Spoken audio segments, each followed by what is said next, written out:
Today we will continue chapter 4 the Mughal emperors lecture 4। इसमें हम पढ़ेंगे, इसमें अकबरनामा एंड आईने अकबरी के बारे में दिया गया है, उसको भी हम देख लेते हैं। अकबर ने अपने करीबी मित्र और दरबारी अबुल फजल को क्या है आदेश दिया कि वह उनका जो शासनकाल है का इतिहास लिखे। और जो अबुल फजल ने क्या है अकबरनामा आया और आईने अकबरी लिखी थी, जिसमें अकबर के जो इवेंट्स है, कैंपेनिंग है, उसका पूर्ण विवरण जो है उसमें किया गया है। और उसकी जो आईने अकबरी का सब व रोचक आयाम क्या है, विविध प्रकार के चीज़ें, फसलें, पैदावार, कीमतों को मंजूरी और राजस्व प्रदान करना। अब आज हम पढ़ेंगे A closure look Akbar policies. Akbar की जो नीतियाँ उसको नज़दीकी से एक नज़र में देखते हैं। The broad features of administration were laid down by Akbar and were elaborated discussed by Abul Fazl in this book and Akbarnama in particular in its last volume the आईने अकबरी। जो अकबर के प्रशासन के मुख्य अभिलक्षण अकबर ने निर्धारित किए थे, इनका विस्तृत रूप से जो अबुल फजल है उन्होंने अकबरनामा में विशेषकर आईने अकबरी में मिलता है। और अबुल फजल के अनुसार साम्राज्य कई प्रांतों में बटा हुआ था जिन्हें सूबा कहा जाता था।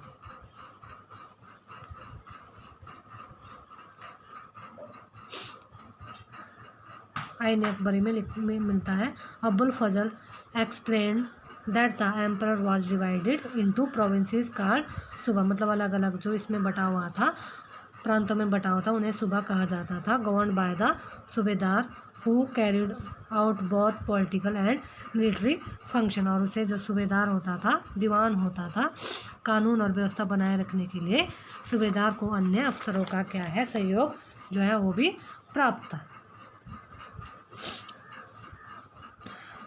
Each provinces also had a financial officer or diwan for the maintenance of peace and order in his provinces. The Subedar was supported by the other officers such as the military paymaster, Bakshi, the minister in charge of religion and charitable patrons, sadr, military commanders, faujdars and the town policies commander कॉर्टन। और उन्होंने क्या है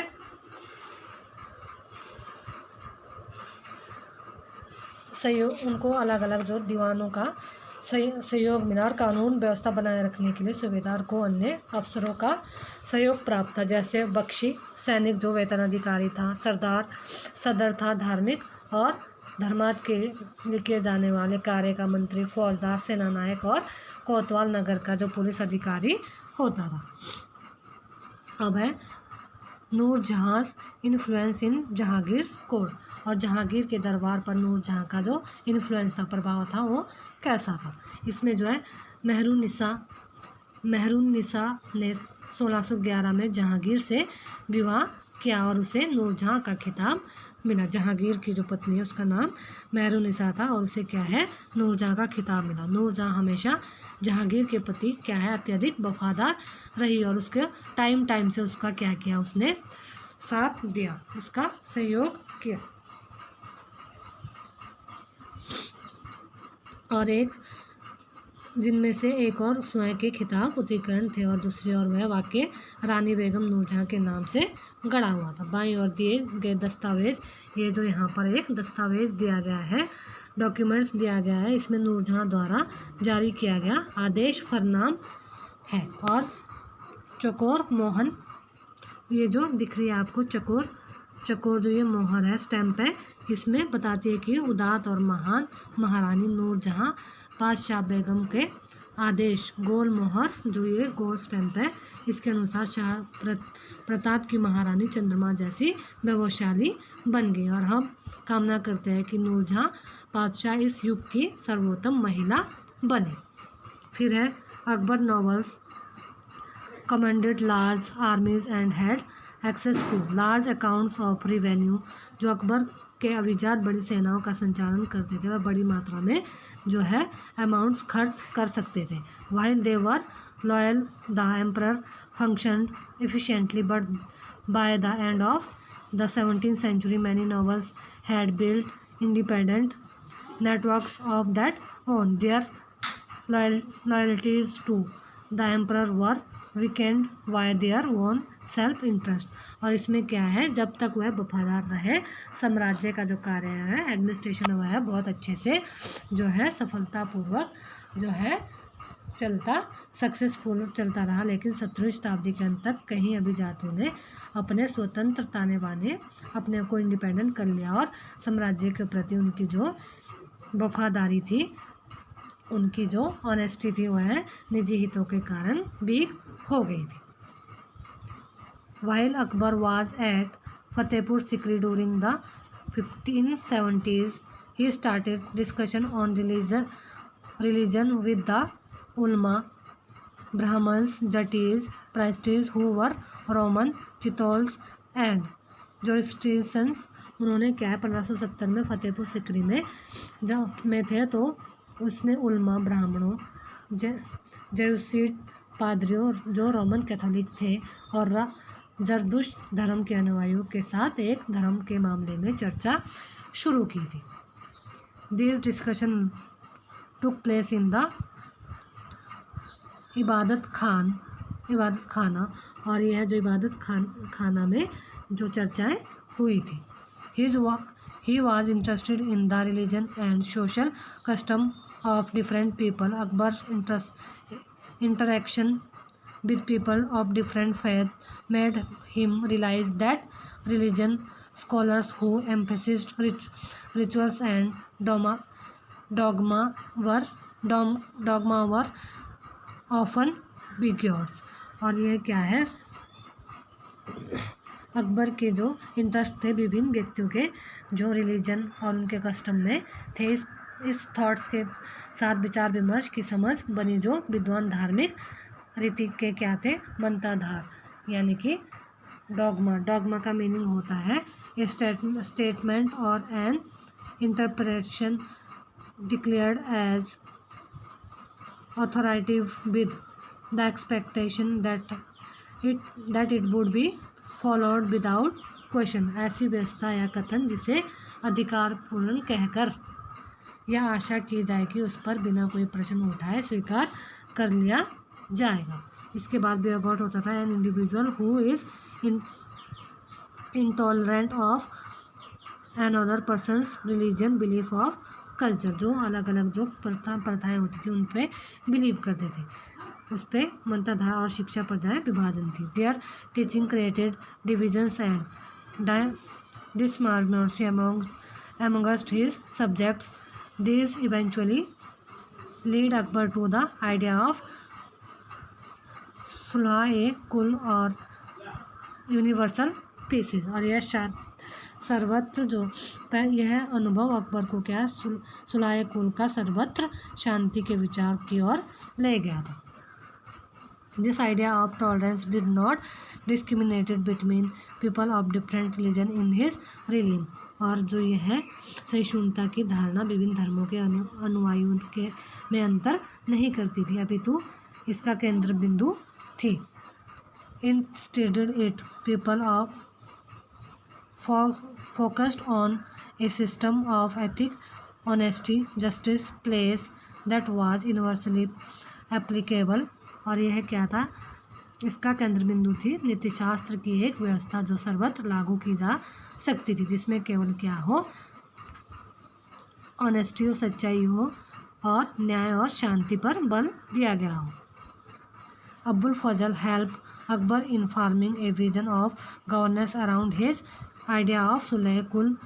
this principle of governance was followed by Jahangir and Shahjahan as well. Abul Fazal ने सुलह कुल के इस विचार पर आधारित शासन दृष्टि बनाने में अकबर की जो है हेल्प की थी, और शासन के इस सिद्धांत को थ्योरी को क्या है जहांगीर और शाहजहां ने भी अपने इसमें अपनाया था। अब सुलह कुल था क्या, Jahangir Akbar son describe his father policy of sulh कुल।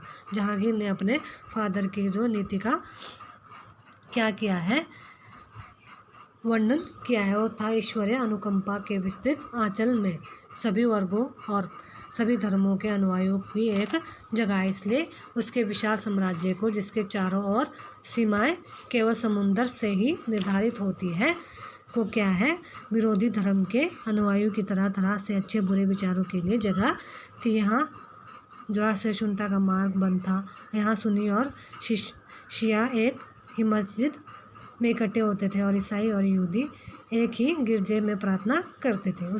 उसने सुसंगत तरीके से सार्वत्रिक शांति सुलह कुल के सिद्धांत का पालन किया। अब है the Mughal emperor in the 17th century and after. 17वीं शताब्दी में और उसके पश्चात का जो मुगल एम्परर है वो हम डिस्कस करने वाले हैं। The administrative and military efficiency of the Mughal emperor led to great economic and commercial prosperity.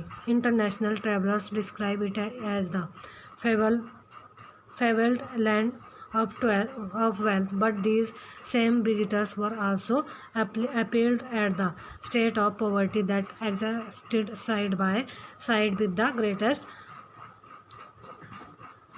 opulence. The inequalities were glaring. Documents from the 20th year of Shah Jahan's reign inform us that the highest ranking mansabdar were only 445 in number out of the total 8,000. This small number, a mere 5.6% of the total number of mansabdar, received 61% of the total estimated revenue of the emperor as salaries for themselves and their toppers. जो क्या था, मुगल साम्राज्य का प्रशासनिक और सैनिक कुशलता के फलस्वरूप आर्थिक और कमर्शियल समृद्धि में क्या है वो बढ़ती गई। विदेशी यात्री ने इसे वैसे धनी देश बताया जैसा कि किस्से कहानियों में हमने सुना है, परंतु ये यात्री इसी प्रचुरता के साथ मिलने वाली जो दरिद्रता को देखकर क्या है विस्मित मतलब भयभीत रह गए कि सामाजिक असमानताएं साफ दिखाई पड़ती है। शाहजहाँ के जो शासनकाल है, रूलिंग ईयर्स में क्या है सामाजिक असमानताएं साफ दिखाई पड़ती में क्या था 20वें वर्ष के दस्तावेज से हमें पता चलता है कि मनसबदार जिनको क्या है उत्तम पद प्राप्त थे कुल 8,000 में से 745 ही थे और कुल मनसबदारों के एक छोटी 5% संख्या 5% ही साम्राज्य के अनुमति राजस्व का 61% एवं स्वयं व उसके सवारों को वेतन के रूप में दिया जाता था जहांगीर के शाहजहाँ के जो टाइम में। फिर the Mughal emperor and their mansabdar spend a great ideal of their income on salaries and goods. This expenditure benefits the artisans and peasantry who supplied them with goods and produce, but the scale of revenue collection left very little for investment in the hands of the primary producer, the peasants and the artisan. The protest amongst them lived from hand to mouth, and they could hardly consider investing in additional resource, tools and supplies to increase productivity. The wealthier peasantry and artisan groups, the merchants and bankers profited in this income world. Mughal सम्राट और उनके मनसबदार और उनकी आय बहुत बड़ा भाग था वेतन का और वस्तु पर लगा देते थे। इस खर्चे में जो शिल्पकार होते थे, किसान थे, को लगा होता था क्योंकि वह वस्तुओं और फसल की पूर्ति करते थे, परंतु राजस्व का भार इतना था कि प्राथमिक उत्पादकों और किसान और शिल्पकारों के पास निवेश के लिए बहुत कम धन बचता था। इसमें जो बहुत गरीब थे, मुश्किल से जो है उनका सिर्फ अपना पेट भरने के लिए उन्हें बच जाता था और ऐसी अर्थव्यवस्था से ज़्यादा धनी किसान, शिल्पकार के समूह, व्यापारी और महाजन ही लाभ उठा पाते थे। The enormous wealth and resources commanded by the Mughal elite made them an extremely powerful group of people in the late 17th century. As the authority of the Mughal emperor slowly declined, his servants emerged as powerful centers of power in the regions. They constitute new dynasty and held command of provinces like Hyderabad and Awadh, although they continued to recognize the Mughal emperor in Delhi as their master by the 18th century. The provinces of the empire had consolidated their independent political identities.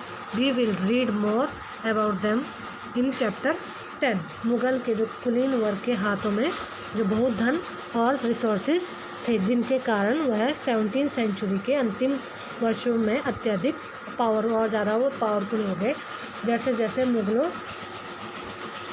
Mughal सम्राट की सत्ता पर, जिससे क्या है, मुग़ल जो emperor था, rulers था, एडमिनिस्ट्रेशन था, वह क्या है, डिक्लाइन होती गई, पतन की ओर बढ़ती गई। वैसे ही जो क्षेत्र के सम्राट और सेवक थे, वह स्वयं की सत्ता के शक्तिशाली केंद्र बनाने लगे। इनमें से कुछ ने नए जो है वंश विस्थापित किए और हैदराबाद और अवध जैसे प्रांतों में अपना जो कंट्रोल एस्टेब्लिश कर दिया था। यद्यपि वह दिल्ली के मुग़ल सम्राट को स्वामी के रूप में मान्यता देते रहे और 18वीं सेंचुरी तक क्या है, साम्राज्य के कई प्रांत अपनी जो इंडिपेंडेंट राजनीतिक पहचान बना चुके थे। इसके बारे में हम चैप्टर नंबर 10 में पढ़ेंगे। Today we will finish your chapter number 4 Mughal emperor.